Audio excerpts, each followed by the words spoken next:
बिस्मिल्लाहिर्रहमानिर्रहीम। अस्सलाम वालेकुम। आप देख रहे हैं हालात। मैं हूं सईद चौधरी। सुप्रीम कोर्ट ने एक जजमेंट जारी की है और फैसला तहरीर किया है मिस्टर जस्टिस जमाल खान मुद्दखिल साहब ने। तो उस फैसले के बाद ये एक रौला पड़ा हुआ है कि जनाब अब तारिक महमूद जहांगीरी के खिलाफ जाली डिग्री वाला केस जो जेर समात है इस्लामाबाद हाई कोर्ट में, वो अब चल नहीं सकता। क्या ये जो तशरीह की जा रही है इस फैसले की, ये दुरुस्त है? और इस फैसले में क्या जस्टिस मंसूर अली शाह और जस्टिस अकील अब्बासी के हवाले से ये कह दिया गया है कि उन्होंने आइन की खिलाफ वर्जी की है, अपने हल्फ की खिलाफ वर्जी की है। और फिर जो सिंध हाई कोर्ट में जाली डिग्री वाला केस है तारिक महमूद जहांगीर साहब वालिया, उसको दोबारा बेंच नंबर जो कॉन्स्टिट्यूशनल बेंच नंबर 1 है, आईनी बेंच 1, उसमें दोबारा क्यों भेजा गया है? ये बड़ी दिलचस्प कहानी है, पूरी दिलचस्प कहानी है। दोनों केस जो हैं उनके हवाले से ये एक साजिश थी।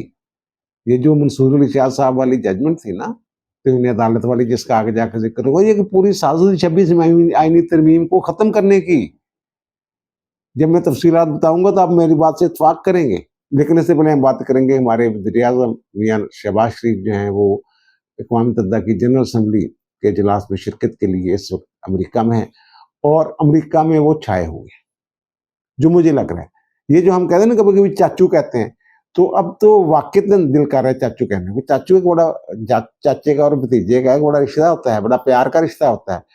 तो अब उन्हें वज़ीर-ए-आज़म को चाचू कहने को दिल कर रहे हैं, छाए पड़े हैं वहां पे। और यहाँ उनका कुछ लोग जो हैं चपड़कनाती जिनको कह रहा हूँ, वो मजाक उड़ाते हैं और उस मजाक का उल्टा पड़ जाता है हमेशा। ये इनकी कल एक दिन पहले जो मुलाकात हुई है ट्रंप के साथ, जो मुस्लिम ममालिक के सरबराहान की है, तो वहाँ ये मौजूद थे और इनकी फिर वहाँ वो ज़ाहिर है वो हैंडशेक वगैरह का जो थोड़ा बहुत होती है मुलाकात, चंद सेकंड की मुलाकात, तो उसमें चाचू की और ट्रंप की जो मुलाकात हुई है और जिस तरीके से गुफ्तगू कर रहे हैं, बेतकल्फी का ज़हार हो रहा है इनकी गुफ्तगू से। तो यहाँ कुछ लोगों ने जनाब कहना शुरू कर दिया, चपड़कनाथियों ने, कि जनाब 36 सेकंड की ये है जनाब इनकी औकात, 36 सेकंड की मुलाकात। और वो 36 सेकंड की मुलाकात एक तफसीली मुलाकात में बदल गई हुई। आज 25 सितंबर को इतला ये है कि व्हाइट हाउस में वज़ीर आज़म की मुलाकात होगी जो डोनाल्ड ट्रंप के साथ, और इस मौके पे फील्ड मार्शल आसिम मुनीर भी मौजूद होंगे, इम्कान ज़ाहिर किया जा रहा है। और दूसरी बात यह कि वहाँ जिन लोगों से मिले हैं, जो अंग्रेज हैं उनके साथ अंग्रेजी बोली जा रहे हैं, फ्रेंच जो है उनके साथ फ्रेंच बोली जा रहे हैं, चीनी जो है उनके साथ चीनी जबान में बात कर रहे हैं, अरबों के साथ अरबी बोल रहे हैं, जो भी सरबराहान है। और फिर जो तस्वीरें आपने देखी होंगी कि जनाब ये बैठे हुए हैं इर्द गिर्द मुस्लिम ममालिक के जो सरबराहान बैठे हुए हैं और ये जनाब गुफ्तगू कर रहे हैं, वो बड़ा कान लगा के बड़े गौर से सुन रहे हैं, यानी लीडर बने हुए हैं। इनके पास ये कोई खदादात सलाहियत है, पहले भी मैं कई मरतबा कर चुका हूँ। इनके पास गुफ्तगू का कोई ऐसा फन है, जिनकी शख्सियत में कोई ऐसा जादू है कि ये जाती मरासम बना लेते हैं। जैसे वो तुर्की में गए थे, जनाब आम लेके आया हूँ, एक पेटी आपके लिए, एक भाभी के लिए, इस तरह की गुफ्तगू करने के माहिर हैं ये। और फिर जब उनकी मकामी ज़बान में बात की जाती है तो फिर वो एक अजनबियत की जो दीवार होती है वो भी ख़त्म हो जाती है। अब पता नहीं ये लाहौरियों की तरह जुगते जो हैं उनको अंग्रेज़ी में कन्वर्ट करके उन्हें सुनाते हैं, यानी जहाँ भी ये खड़े होते हैं वहाँ कह कहे ज़रूर गूंजते हैं। ये हमारे वज़ीर-ए-आज़म जो हैं। अच्छा, ये जो है ना शख्सियत के हवाले से मैं बात कर रहा हूँ कि जब क्लिंटन सदर थे ना, तो मियां नवाज शरीफ गए थे वहाँ अमेरिका के दौरे पे और उनकी मुलाकात हुई थी जब क्लिंटन के साथ। तो उस वक्त मियां शहबाज शरीफ भी इनके हमरा थे। तो क्लिंटन ने जब ये निकल रहे थे तो क्लिंटन ने ये कहा था कि मैं इस नौजवान से दोबारा मिलना चाहूंगा। उस वक्त की बात मैं कर रहा हूँ। यानी इनकी शख्सियत में कुछ ना कुछ चीज ऐसी है जो दूसरे बंदे को मुतासर कर लेती है। और फिर जो मोदी साहब हैं उनके साथ जो वहाँ का जो मीडिया कर रहा है, वो मोदी साहब गए ही नहीं। अब वहाँ का मीडिया ये कह रहा है कि जो मोदी साहब हैं वो जनाब ट्रंप का सामना करने से घबरा रहे हैं, डरते हैं। वो कहता होना ना यार, वो बिस्ती बड़ी करता बंदे थे।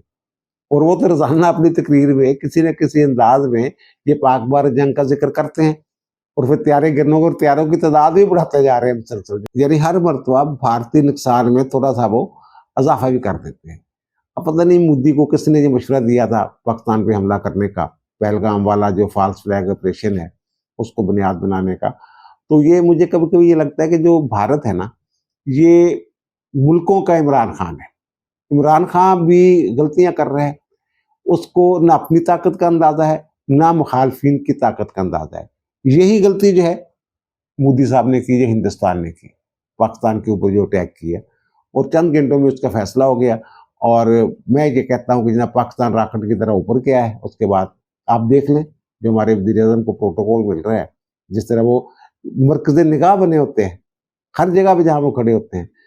तो इंडिया जो है वो जैसे ऐसे गिरा है, उसका ग्राफ जैसे रफ़ील गिराए हैं हमने। और फिर जो पाकिस्तान और सऊदी अरब के दरमियान मुआहदा हुआ, तो मैंने पहले भी कहा था कि जनाब चीन ने जो साज़िश करवाई थी सऊदी अरब और ईरान के दरमियान, तो उसके बाद शायद मे बी ईरान की तरफ से वो रिएक्शन ना आए इसके ऊपर, तो वो ऐसा ही हुआ है। तो जो ईरान के सदर हैं, उन्होंने जनरल असम्बली में जो खिताब किया अक़वाम मुत्तहिदा में, उन्होंने जनाब खैर मकदम किया है इस दफ़ाई मुआहदे का जो पाकिस्तान और सऊदी अरब के दरमियान हुआ है। और उन्होंने कहा जनाब ये मुआहदा जो हमारे मुसलमान ममालिक जो हैं, उनके जो तावन है, इलाक़ाई सिक्योरिटी है, उसके लिए जनाब जामे शुरुआत है। ये शुरुआत है, वो ये कह रहे हैं। इसका मतलब ये है कि वो भी किसी वक़्त जो है ये शामिल हो सकते हैं इसमें। और फिर उन्होंने कहा जनाब 2 मुसलमान मेरे ब्रदर ममालिक जो हैं, उनके दरमियान जो ये मुआहदा हुआ है, तो उसका मैं खैर मकदम करता हूँ। तो बहरहाल जनाब मैनू लग रहा है कि अल्लाह ताला ने सत्ती खैरां ने अल्हम्दुलिल्लाह। ये अंदरों चपकदातियां पैंदी ने सानू, वरना बाहरों अल्हम्दुलिल्लाह अल्हम्दुलिल्लाह सब ठीक लग रहा है मैनू। और अब आते हैं जनाब जहांगीर साहब वाला जो मामला है और जो जजमेंट आई है सुप्रीम कोर्ट से। लेकिन इससे पहले वो जो मैंने अर्ज किया ना कि जनाब ये जो आईनी बेंच नंबर 1 में वो क्यों लग गया दोबारा वहाँ पे सिंध हाई कोर्ट में। सर ये 1 साल से ज़्यादा अरसा हो गया जब तारिक महमूद जहांगीरी की डिग्री वाला, जाली डिग्री वाला इशू सामने आया था ना, तो 2 वकला थे, उन्होंने जनाब वहाँ जाके रिट पिटीशन फाइल कर दी, क्योंकि जो कराची यूनिवर्सिटी है, वो इनकी डिग्री जो है जाली तरीके से इनको जारी की गई थी, वो मनसूख करने की कार्रवाई उसने शुरू कर दी थी। तो वहाँ ये हुक्म इम्तनाई जारी हो गया, जो अभी तक जारी है। आज मुझे लग रहा है कि जनाब ये इन दरखास्तों को निपटा दिया जाएगा, डिस्पोज ऑफ कर दिया जाएगा, कुछ ना कुछ हो जाएगा इन दरखास्तों के साथ। अच्छा, अब ये जो मामले ना एक मरतबा फिर आईनी बेंच नंबर 1 में ये इशू जो है, ये केस जो है, ये भेज दिया गया है। और बेंच नंबर 1 जो है वो मुश्तमिल है जस्टिस के आगा और जस्टिस अदनान अल करीम मेमन पर। उन पर पहले ये क्यों इस बेंच से जो केस है ये वापस लेके जो आईनी बेंच नंबर 2 को क्यों भेजा गया था। अच्छा, अब इसमें जो 22 तारीख को जो केस की एक समाअत होती है, तो उसमें वफाकी हुकूमत की तरफ से एक दरखास्त फाइल की जाती है अर्ली हेयरिंग की। इतना बड़ा टाइम हो गया, साल तो ज़्यादा टाइम हो गया, स्टे चली जा रहा। और जो हायर एजुकेशन कमीशन है पाकिस्तान का, उसकी साख दाव पे लगी हुई है, तो इसका फैसला करें। तो वो दरखास्त जो है जो मंजूर कर ली गई और दोबारा ये बेंच नंबर 1 को, आईनी बेंच नंबर 1 को ये मामला जो है ये भेज दिया गया। अब इसमें हुआ क्या था?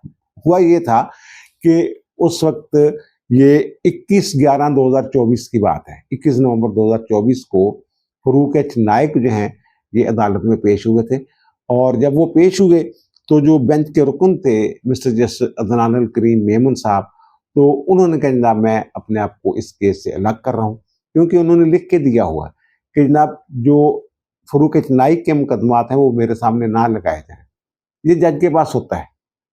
तो वो क्यों उन्होंने कहा हुआ था, वो वजह उसकी ये है कि जो इनकी अहलिया है ना अदनान अल करीम मेमन साहब की, शाजिया हिंजरा मेरे ख्याल उनका नाम है, शाजिया, तो वो जो फरूक एच नाइक की जो लॉ फर्म है ना, उसमें वो एसोसिएट हैं फरूक एच नाइक की, यानी उस लॉ फर्म का हिस्सा है वो फरूक एच नाइक की। तो इसलिए क्योंकि उनकी अहलिया की लॉ फर्म है, वो पार्टनर है उसमें, तो इसलिए जो अदनान अल करीम मेमन साहब हैं वो फरूक एच नाइक के मुकदमात की समाअत नहीं करते। और जो ये लॉ फर्म है इनकी, उनके जो भी मुकला होते हैं, जो उनके जो भी मुकदमात होते हैं, उनकी समाअत नहीं करते। तो इसलिए उन्होंने जब ये कहा 21/11/2024 को, तो फिर ये जो है ना बेंच नंबर 2 में भेज दिया गया था। और 17/12/2024 को जनाब वहाँ गया, फिर पड़ा हुआ था, पड़ा रहा। तो अब फरूक एच नाइक ने ये फैसला ये बता रहा है कि 15 सितंबर को इस साल एक दरखास्त दी कि जनाब मैं तो वकील के तौर पे पेश नहीं हुआ था, मैं तो उस वक्त पाकिस्तान बार काउंसिल का वाइस चेयरमैन था और पाकिस्तान बार काउंसिल को नोटिस जारी हुए थे, तो इसलिए मैं पेश हुआ था उसमें पाकिस्तान बार काउंसिल की नुमाइंदगी के लिए। अब वो कह रहे हैं कि जनाब मेरा टेन्योर ख़त्म हो गया है और मेरी जगह जो है वो ताहिर नसरुल्लाह वड़ाइच साहब जो है पाकिस्तान बार काउंसिल के मेंबर हैं, तो उनको नोटिस जारी कर दिए जाए। तो ये सिंध हाई कोर्ट ने उनको नोटिस भी जारी कर दिए हैं और ये भी कह दिया जनाब इसकी 25 तारीख को समाअत की जाए। देखें आगे क्या होता है। फिर ये मामला अगर सुप्रीम जुडिशल काउंसिल में जाता है, जैसे ये कह रहे हैं कुछ लोग कि जनाब ये मामला सुप्रीम जुडिशल काउंसिल देख सकता है, जो जमाल खान मंदोखेल साहब वाली जजमेंट है उसकी रोशनी में, तो फिर वहाँ भी जनाब मामला जो है वो जो नई तश्कील 9 जो हुई है उसकी सुप्रीम जुडिशल काउंसिल की, तो उसमें 3 सीनियर तरीन जज होते हैं सुप्रीम कोर्ट के और 2 सीनियर तरीन जज होते हैं चीफ जस्टिस साहबान होते हैं हाई कोर्ट्स के। तो वहाँ सीनियर तरीन जज जो हैं वो याही अफरीदी साहब यानी कि चीफ जस्टिस और 2 सीनियर तरीन जज मंसूर अली शाह साहब और मुनीर अख्तर साहब। फिर हाई कोर्ट्स के जो सीनियर तरीन चीफ जस्टिस साहबान बनते हैं वो हैं लाहौर हाई कोर्ट की मिसालिया नीलम और इस्लामाबाद हाई कोर्ट के जस्टिस सरफराज डोकर। और ये भी नहीं कहा जा सकता कि जनाब उन्होंने क्योंकि रोक दिया हुआ है कि इनको काम करने से जहांगीरी साहब को, तो जनाब आप जो है वो इस केस की जो या जुडिशल काउंसिल में इस केस की समाअत नहीं कर सकते। अब आते जनाब उस केस की तरफ, वो भी बड़ा दिलचस्प केस है जिसका फैसला जो है वो जारी हुआ है, ये जो जमाल खान मंदोखेल साहब ने जारी किया है। ये इसका जो पस मंज़र है ना, वो अगर जो कहानी है वो अगर आप सुनेंगे तो उसके बाद आप कहेंगे जनाब ये जो तशरीह की जा रही है ना, ये 2 नंबरी है। इनको ना इन्होंने जजमेंट की समझ है, ना उसमें जो जिन आर्टिकल्स का हवाला दिया गया है उसकी समझ आ रही है इनको। बस ये कह रहे हैं जनाब उसमें ये कह दिया है कि सुप्रीम कोर्ट जो है वो सुप्रीम कोर्ट के जज के खिलाफ कार्रवाई नहीं कर सकती। वो कार्रवाई थी क्या? वो मिसकंडक्ट की कार्रवाई थी, तौहीन अदालत की कार्रवाई करना चाह रहे थे सैयद मंसूर अली शाह साहब। अब ये वाकया ये है, ये जरा ना नाम ख्याम जरा ध्यान में रखिएगा।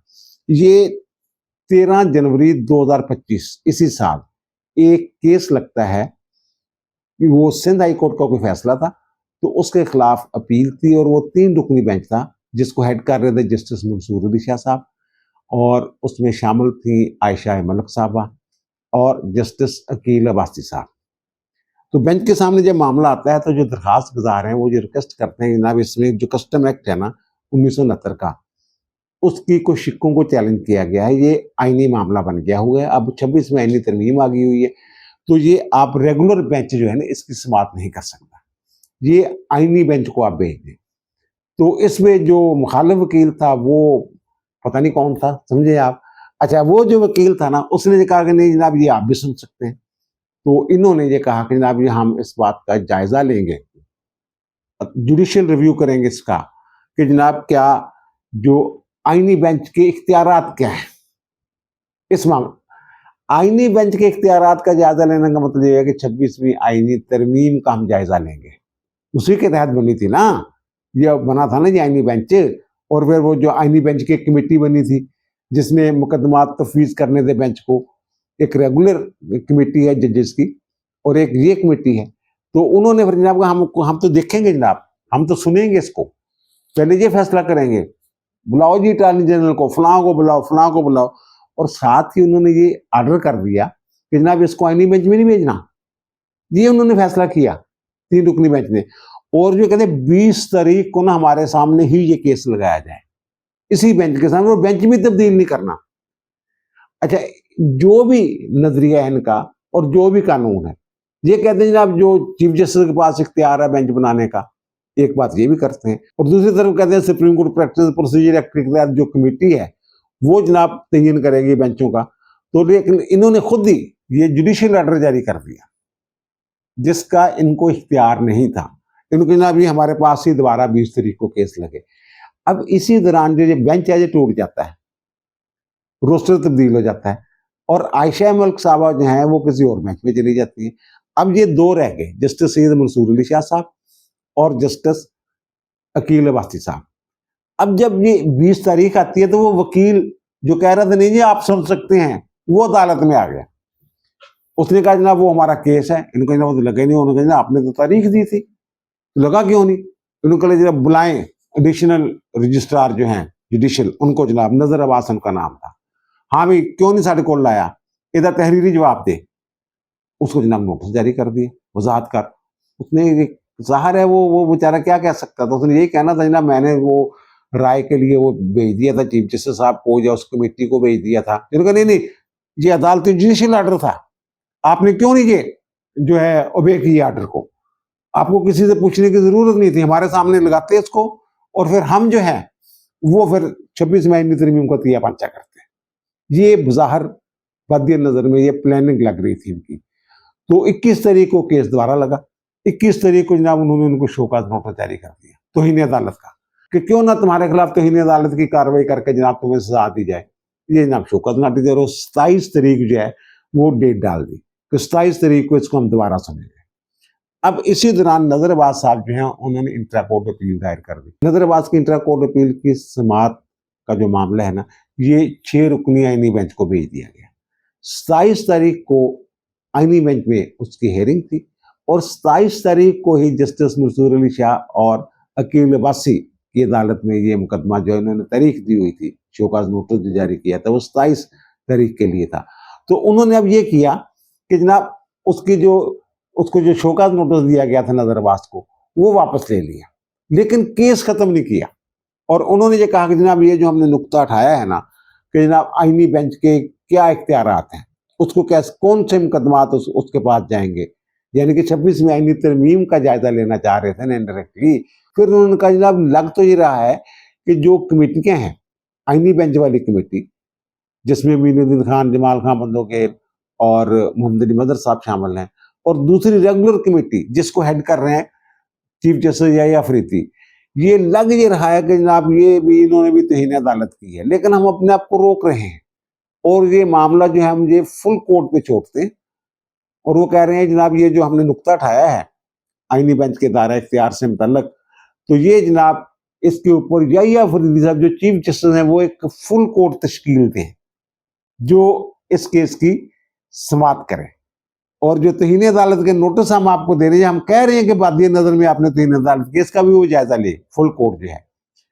अगर फुल कोर्ट बन जाती है तो फिर ज़ाहिर है 26 मई तरमीम के खिलाफ जिस तरह ये बेचैन फिर रहे हैं, तो फिर क्या नतीजा निकलेगा, फुल कोर्ट बन जाती है। ये जो आईनी बेंच है ना, इसकी सरबराही कर रहे होते हैं जनाब जस्टिस जमाल खान बंदोखेल साहब, और उनके साथ शामिल होते हैं जनाब मोहम्मद अली मदर साहब दूसरे रुकन। उसके बाद जनाब अतर मुनिल्ला साहब जो हैं ये भी इस बेंच के रुकन थे। फिर सैयद हसन अजहर रिजवी साहब इसके रुकन थे। फिर जनाब शाहद वहीद साहब इसके रुकन थे, वो भी 26 मई तरमीम के मुतासरा हैं। अगर 26 मई तरमीम ना होती, जैसे इनकी बारियां लगी हुई थी, तो फिर उन्होंने चीफ जस्टिस बनना था आयशा मलिक के बाद, तो वो भी इस बेंच में शामिल होते और मुसरत हलाली साहब इस बेंच में शामिल होती। अब वो जो नजर अब्बास है ना आके कहता है अदालत में कि जनाब वो मेरा शोकाज उन्होंने वापस कर लिया है, खत्म कर दिया है, तो मैं अपनी दरख्वास्त वापस लेना चाहता हूँ। तो वहां जो बंदोखेल साहब हैं उन्होंने कहा कि जनाब ने आपकी इस सजा वापसी की सजा जो हम जो है ये कबूल कर लेते हैं, ठीक है आपकी दरख्वास्त डिस्पोज ऑफ कर लेते हैं, लेकिन जो मामला किया है मंसूर अली शाह साहब ने जो आर्डर जारी किया है 27 तारीख को, उसका हमने जायजा लेना है, उसके हवाले से हम एक मुकम्मल जजमेंट जारी करेंगे। तो उसमें पता क्या हुआ फिर, ये मैंने कहा ना ये सब सारी मिली भगत लग रही है बाजार। तो अतर मुनिल्ला साहब और शाहद वहीद साहब ये कह रहे थे वहां बेंच में बैठ के, नहीं जी नहीं वो दरखास्त वापस ले ली तो केस डिस्पोज ऑफ हो गया। अगर उसकी हद तक ये केस डिस्पोज ऑफ कर देते तो जो उन्होंने ऑर्डर जारी किया था फुल कोर्ट वाला, वो इन फील्ड रहना था, एक नया फुड्डा पड़ना था। तो उन्होंने कहा नहीं, हम पूरा जो है इसको जो पूरा ऑर्डर है 27 तारीख वाला और 21 तारीख वाला, वो सारे ऑर्डर जो है वो कलदम कर रहे हैं और इसकी रीजनिंग देंगे। अच्छा, इन्होंने ये कहा अतर मुनिल्ला साहब ने कि अगर आप ये चलाएंगे ना तो मैं बेंच से अलग हो जाऊंगा। उन्होंने कहा तुम अलग होंगे हो या नहीं होंगे, असी ਇਹਦਾ फैसला करना, असी ਇਹਦੀ वजूहत दसनिया कि क्यों कलदम किए ने फैसले। और फिर उन्होंने और जो शाहद वहीद साहब है उन्होंने कहना नहीं बस यार इस हद तक ठीक सी काफ़ी कि जी उन्हें मुंडे ने दरखास्त वापस ले ली नजर अब्बास ने, तो उत्थे भी डिस्पोज ऑफ कर देनी चाहिए, सानू वापस लेने के बुनियाद पर केस खत्म कर देने चाहिए सी। ये जो वो केस है मंसूर अली शाह साहब की जजमेंट है या अकील अब्बासी साहब की, वो वाल नहीं टुरना चाहिए सी ना। ये आप अंदाजा लगाएं कि ये सारे कैसे ताने बाने जोड़े ना, नुक्ते बुलाएं, तो ये कितनी बड़ी वारदात थी जो इस बेंच ने जो है वो नाकाम बनाई। ये जो 27 जनवरी की ये बात है, तो अब उसका ना तफसीली फैसला जारी किया है, और वो जो फैसला है वो तहरीर किया है मिस्टर जस्टिस जमाल खान मुद्दखेल साहब ने, और उससे एग्री जो किया, ज़ाहिर है 4 जज जो हैं जिन्होंने ये दरखास्तें जो हैं वो कलदम फैसले कलदम किए थे, वो जनाब उससे इत्फाक किया है मोहम्मद अली मदर साहब ने, हसन अजहर रिजवी साहब ने और मुसर्रत हलाली साहब ने। ये 2 जो हैं ये कह गए बस ठीक है जनाब, उन्हें वापस लेने की बुनियाद पर डिस्पोज ऑफ होगी ये वो। अब इसमें जो जजमेंट आई है उसमें 2 चीज़ें हैं।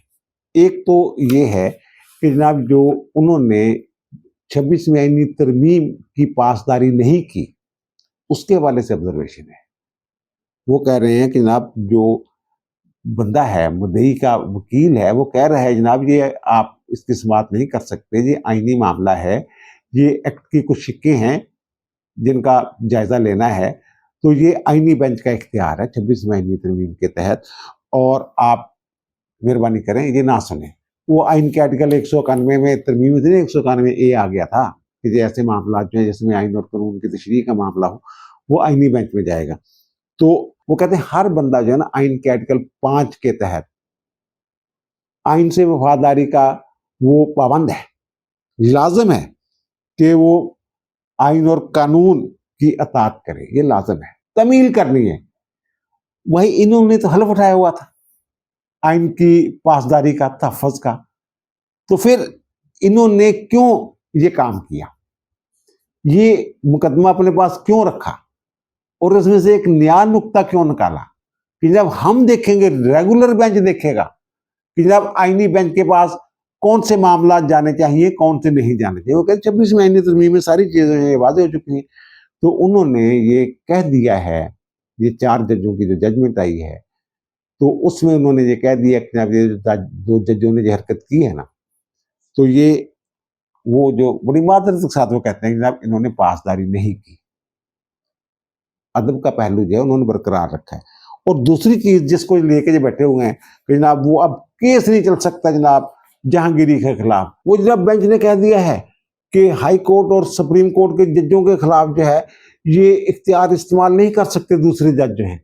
वो फैसला तो पढ़ लेना, वो मामला क्या था, वो मामला तो था आइन के आर्टिकल 204 का, तौहीन अदालत की कार्रवाई का, कि इनके खिलाफ तौहीन अदालत की कार्रवाई के लिए जनाब उन्होंने कहा जनाब फुल कोर्ट बनाई जाए, वो जायजा लेगी कि इन जजों ने तौहीन अदालत की है या नहीं की है। और उसमें उन्होंने कहा ये मिसकंडक्ट है अगर, तो ये मामला ये सुप्रीम जुडिशल काउंसिल देख सकती है। 204 के तहत जो एक जज है वो दूसरे जज को तौहीन अदालत का नोटिस जारी नहीं कर सकता, उसके खिलाफ तौहीन अदालत की कार्रवाई नहीं की जा सकती। उस वाले से उन्होंने कहा जनाब आइन का जो आर्टिकल है 199(5) वो ये कहता है कि जनाब जिन लोगों के खिलाफ कार्रवाई हो सकती है इस आर्टिकल के तहत, उसमें हाई कोर्ट और सुप्रीम कोर्ट शामिल नहीं है, यानी कि हाई कोर्ट और सुप्रीम कोर्ट के खिलाफ जो है वो रिट जो है 199 के तहत वो काबिले समात नहीं है, ये वो कह रहे हैं। लेकिन ये देखिए जो मामला क्या है, ये हम आपको दिखा रहे हैं जो सब आर्टिकल 5 है ना 199 का, वो ये कहता है जो जो होते हैं ना पर्सन डिक्लेयर करते हैं, मसलन ये जो फैक्ट्रियां, फर्में और हुकूमत, ये सारे जो सूबे, ये सब पर्सन की तारीफ में आते हैं, और कार्रवाई जो सिर्फ पर्सन के खिलाफ हो सकती है। पर्सन से मुराद शख्स नहीं है, फर्द, अदारा। अच्छा, वो कह रहे हैं कि जनाब जो पर्सन की तारीफ वहां की गई हुई है ना कि जनाब जो ये हुक्म जारी कर सकते, रिट जो है वो जारी की जाएगी, उसमें जनाब ये जो मुख्तलिफ बॉडीज हैं, सरकारी इदारे हैं, मुजाज काम हैं, हुकूमतें हैं, ये सारे पर्सन की तारीफ में आते हैं। और जो अदालतें हैं नीचे वाली वो भी पर्सन में आती हैं, उनके खिलाफ भी रिट जारी हो सकती है, और जो ट्रिब्यूनल है उनके खिलाफ भी रिट दायर हो सकती है। लेकिन इस्तिस्ना है जो पर्सन की तारीफ में कौन सी चीजें नहीं आती, वो कहते हैं कि उसमें नहीं आती सुप्रीम कोर्ट, हाई कोर्ट या कोई ऐसी अदालत या ट्रिब्यूनल जो मुसल्लह अफवाज से मुतल्लिका कवानीन के तहत कायम किया गया हो, वो पर्सन की तारीफ में नहीं आता, तो उनके खिलाफ रिट जो है वो लाई नहीं करती, ये कह रहे हैं। अब ये कह रहे हैं देखें जनाब वो तो आते ही नहीं उसमें जहांगीरी।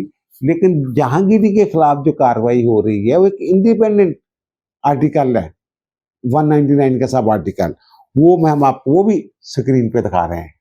वो ये कहता है कि अगर कोई बंदा जो उस ओहदे पे बैठने की अहलियत नहीं रखता, एलिजिबल नहीं है, वो उस ओहदे पे बैठा हो, या फिर वो बंदा ये जाहिर कर रहा हो कि जनाब मैं ये फलां ओहदेदार हूं सरकारी, तो ये अब जाहिर कर रहे हैं जो जहांगीरी साहब हैं वो कि मैं जनाब जज हूं इस्लामाबाद हाई कोर्ट का।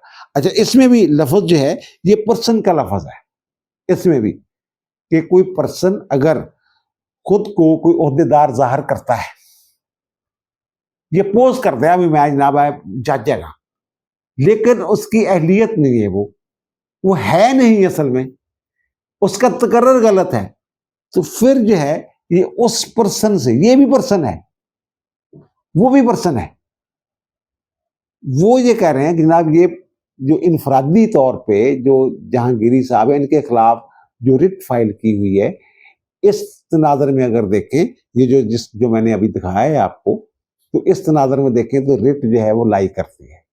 और मादी में मैंने अर्ज भी किया है कि जजमेंट्स में जो सजाद अली शाह वाला केस जिनको जो काम से रोका गया था और बहुत सारे मुकदमात हैं, वो मैंने बताया भी था कि 199 के तहत जो है ये कार्रवाई हो सकती है, वो फर्द के खिलाफ होती है, अदारे के खिलाफ नहीं हो रही होती। ये अदारा नहीं, अगर इनकी जिगरी जाली है तो फिर तो जनाब ये जज बनने के अहल ही नहीं, ये वकील भी नहीं है। कल भी मैंने अर्ज किया था। तो मुझे समझ नहीं आ रही, चपड़कनाती हैं ये क्यों, एक ऐसा बंदा जिसमें बड़ा संगीन इल्जाम है उसके दिफा में जनाब इन्होंने जमीन आसमान एक किया हुआ कि किसी न किसी तरीके से ये कानूनी मुशगाफियों के पीछे ना छुप जाएं, तकनीकी बुनियादों पे निकल जाएं, लेकिन मुझे निकलते हुए नजर नहीं आ रहे।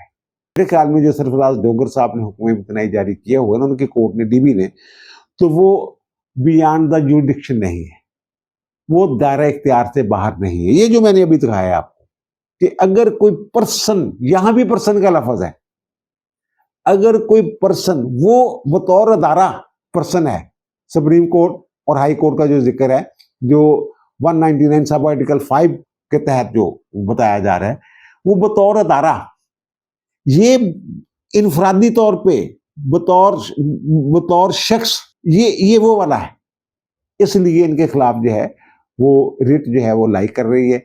और मुझे तो वैसे समझ नहीं आ रही जनाब जो चपड़कनाती हैं, एक ऐसा बंदा जिस पे बड़े संगीन इल्जाम हैं कि जनाब उसकी डिग्री जाली है, जाली डिग्री वाले के तहफ़्फ़ुज़ के लिए ये क्यों मरे जा रहे हैं, मेरी समझ से बाहर है। अब भाई मेरे फैसला अदालतों ने करना है, सोशल मीडिया ने नहीं करना कि आप सोशल मीडिया पे जनाब लगे हुए हैं कि जनाब तारक जहांगीरी के खिलाफ अब केस नहीं चल सकता, नहीं चल सकता। मैं कह रहा हूं चल सकता है, चल सकता है। जजमेंट पढ़े मंदोखेल साहब की और आइन का आर्टिकल जो है 199 वो पढ़े, दोबारा पढ़े, अगर पढ़ा हुआ है तो सहबारा पढ़े। अब दीजिए मुझे इजाजत, इनका दोबारा मुलाकात होगी नए भी इलाक के साथ। अल्लाह ताला आप पर, मुझ पर, हम सब पर मेहरबान रहे। अल्लाह हाफिज।